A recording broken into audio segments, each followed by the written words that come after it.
Jadi hari ini tuh aku mau lagi buat video. Jadi sebelumnya tuh aku kalau buat tulisan pasti ada part 1, part 2 atau part 3 gitu. Jadi hari ini tuh aku buat dalam bentuk video karena lagi pengen banget. So this is lanjutan dari harus siap lahir batin dilukai part 2. And aku berharap kalian bisa ngambil inspirasi dari sini. Jangan lupa bersyukur, jangan lupa bahagia. Jangan paksakan dirimu untuk melupakan duka itu, karena ini terjadi padaku ketika aku dari kecil. Aku merasa bahwa orang tuaku tidak menyayangiku, membandingkanku dengan adikku. Akhirnya ketika aku pindah ke Dumai kelas 3 SD semester 2, aku melupakan semua luka itu. Tapi yang menjadi masalah adalah aku melupakan semua memori buruk, dan aku juga harus siap kehilangan semua memori indah itu. That's why aku selalu bilang, jangan siksa dirimu untuk memaksa melupakan luka itu. And then kelas 3 semester 2 sudah di Dumai.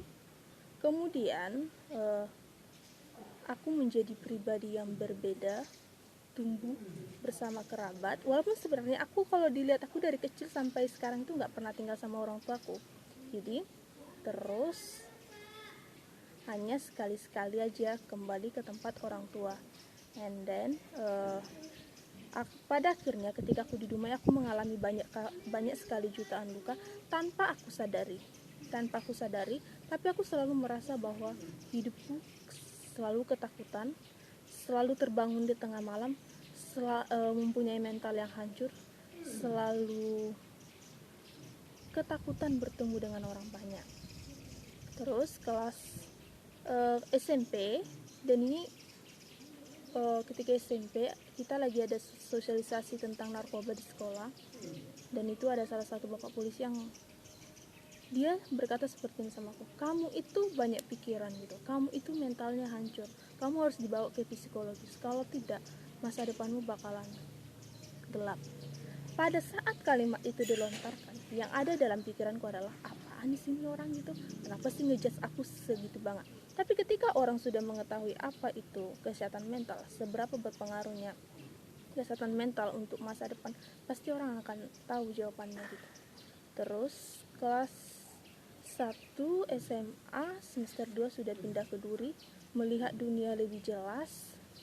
That's why aku drop, betul-betul hancur. Dan aku mau berterima kasih kepada seluruh teman-temanku yang di kelas 10-9 yang totally support aku banget untuk kayak you can move on gitu.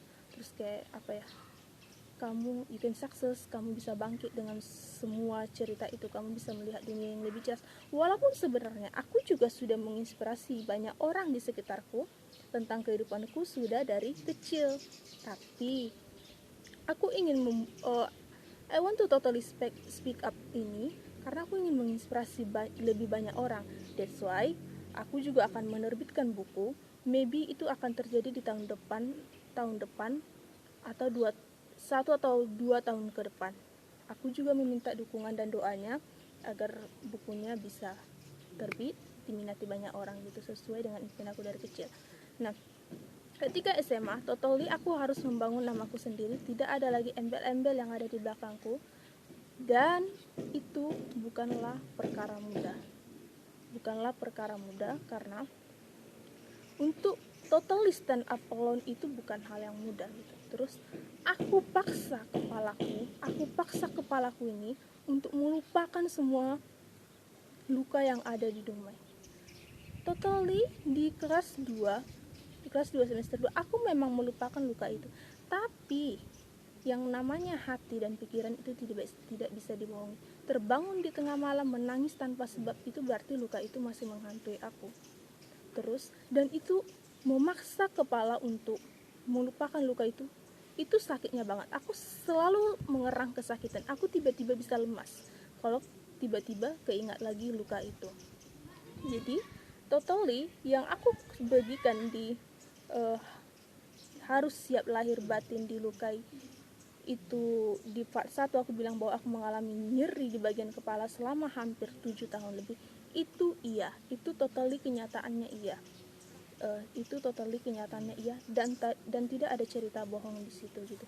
Jadi sebenarnya siapapun yang mengenal aku sudah tahu siapa pembuat luka ini gitu. Dan tapi memang aku tidak pernah speak up siapa yang pembuat luka itu, karena all people around me, all family around me itu memang banyak yang berbahaya gitu. Jadi tapi beruntungnya bahwa aku memang banyak yang mensupport gitu, banyak yang ya mungkin ribuan atau ratusan orang banyak yang mensupport. Saya totally dikelilingi oleh cinta gitu. Kalau saya tidak dikelilingi oleh cinta, saya sudah bisa hancur gitu. That's why terus kita perlu menerima luka itu, bukan memaksa atau menyiksa dirimu untuk melupakan luka itu. Karena ketika kamu memaksa dirimu melupakan luka itu, memaksa pikiranmu untuk melupakan luka itu, kamu sedang membunuh dirimu perlahan demi perlahan. Jangan paksa juga dirimu untuk bertemu dengan pembuat luka itu. Ketika kamu sudah siap menerima luka itu, saya selalu percaya bahwa Tuhan selalu mempunyai jalan untuk mempertemukan kamu dengan pembuat luka itu, tanpa dendam, tanpa rasa amarah, tanpa kamu mengejudge mereka. Luka itu diterima, jangan dipaksa. Jangan paksa dirimu untuk melupakannya. Jangan paksa dirimu untuk melupakannya. Jangan siksa dirimu untuk itu gitu.